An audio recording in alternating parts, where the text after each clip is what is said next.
இந்துத்துவா மற்றும் சனாதன சக்திகள் பாஜகவுடன் இணைந்து கொண்டு இமயமலையை கூட அழித்து விடலாம் என்றும், ஆனால் திராவிட இயக்கத்தை தமிழகத்தில் இருந்து யாராலும் அழிக்க முடியாது என மதிமுக பொதுச் செயலாளர் வைகோ திட்டவட்டமாக தெரிவித்தார். சென்னை தேனாம்பேட்டை அண்ணா அறிவாலயத்தில் முதலமைச்சர் மு.க.ஸ்டாலினை வைகோ நேரில் சந்தித்து பேசினார். பின்னர் செய்தியாளர்களுக்கு பேட்டியளித்த அவர், 2026 சட்டமன்ற தேர்தலில் திமுக தனி பெரும்பான்மை பெற்று ஆட்சி அமைக்கும் என்றார். திராவிட முன்னேற்ற கழகம் தனி பெரும்பான்மை பெறும்.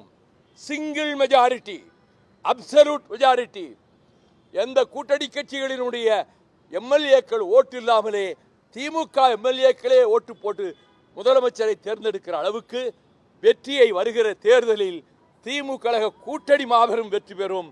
அதில் திமுக தனி மெஜாரிட்டி பெறுகிற அளவுக்கு அவர்கள் வெற்றி பெறுவார்கள். ஆகவே கூட்டணி அரசு என்ற எங்களை பொறுத்தமட்டில் அந்த நோக்கமும் இல்லை.